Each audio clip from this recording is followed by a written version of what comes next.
Olá pessoal, vou falar um pouco sobre esse livro aqui, Introdução aos Evangelhos, do Craig Blomberg, editora Vida Nova, publicado em 2017. Ele vai dar uma introdução ali antes de entrar nos Evangelhos, né? E vai falar de um gráfico aqui bastante interessante, que eu achei, que é esse gráfico aqui, ó.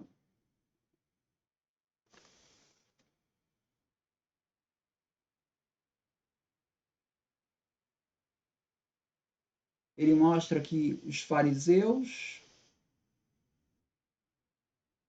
saduceus, os zelotes e os essênios. De maioria é formado desse grupo daqui, Wan Ra Aretz.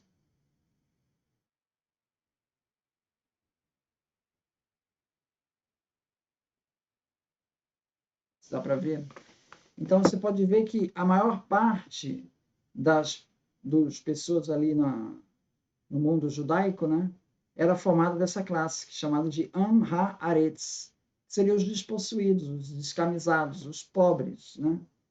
Fariseus, saduceus, zelotes e essênios são grupos que, a rigor, não formam a maioria. Então, se uma pessoa não é fariseu, saduceu, zelote e essênio, ela não quer dizer que ela necessariamente vai ter que se enquadrar nesses 4 grupos. Ela pode se enquadrar nesse Am-Ha-Aretz. Simplesmente a pessoa que é tão pobre que ela não consegue nem cumprir minimamente todos os preceitos da lei, da Torá.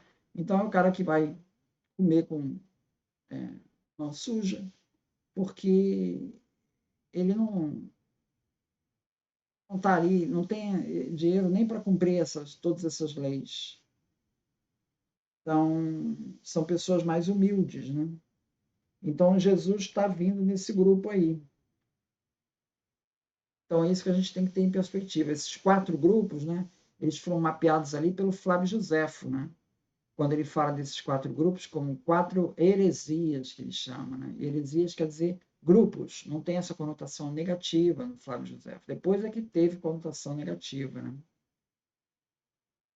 Aí você vai ter grande parte dos discípulos e dos seguidores de Jesus parece ter vindo da maioria pobre. Ainda que a oficina de carpintaria de José tenha se beneficiado do boom da indústria de construção em Séforis, próxima de Nazaré, e que Jesus e sua família tenham subido na escala social, saindo do extrato dos pobres, eles claramente se encontravam, por ocasião de seu nascimento, na parte mais baixa da classe média. Então ainda era pobre, né? Agora, você tem ali na cidade de Séforis, a cidade de Séforis foi reconstruída na época de Jesus, que Jesus era adolescente. Então, Séforis poderia servir até de uma excelente oferta de emprego para os trabalhos de carpintaria de Jesus, né? Mas a questão é que há dúvida se Jesus esteve em Séforis ou não. Não há esse registro no Novo Testamento e há dúvida se teve, porque Séforis, como era uma cidade helenizada, era uma cidade que era muito policiada. Então, talvez Jesus evitasse ali para evitar confrontos ali com Herodes Antipas, né? Então, Tiberíades também é outra cidade que não há registro de Jesus ter ido para lá. Então, Jesus ficou em Cafarnaum, na Galiléia, nas cidades mais pobres ali da Galiléia, nas aldeias mais pobres da Galiléia, né? Nazaré não era uma cidade, era uma aldeia praticamente. Então, ele estava circulando ali pelos estratos mais pobres ali da Galiléia, onde não se esperava esse cumprimento da Torá, entende? Então, esse é outro ponto que flexibiliza, ou seja, o fato de Jesus não cumprir a risca, Jesus não estava sozinho nisso, não cumprir a risca a Torá. Na verdade, muitos ali da Galiléia não cumpriam a risca da Torá, por conta dessa situação de pobreza, né? Os tipos de trabalho, né? A grande maioria vai estar ligado realmente à questão da agricultura, tá? Pelos padrões modernos, 70% das pessoas viveriam na pobreza.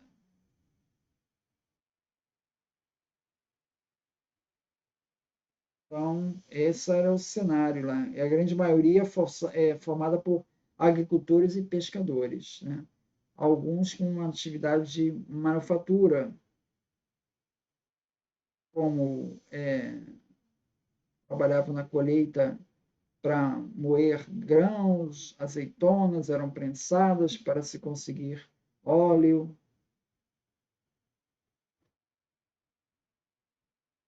Era essa a condição social ali da época, né? E a questão dos impostos, né? Você tinha um triplo dízimo judaico, né? 10% era pago para os sacerdotes e levitas, 10% para o sacrifício do templo e 3,1% para os pobres. Depois ainda tinha os impostos sobre as vendas, as taxas alfandegárias, o tributo anual pago a Roma.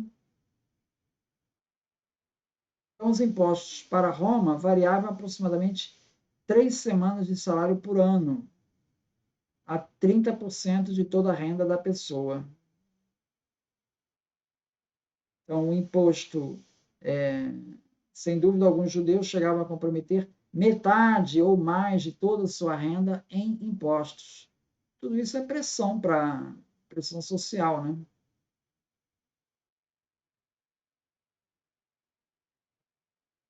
A impagável carga de impostos levou ao lucrativo negócio de agiotagem. Não é de surpreender que os cobradores de impostos, tanto os publicanos romanos como os mais comuns intermediários judeus, fossem odiados.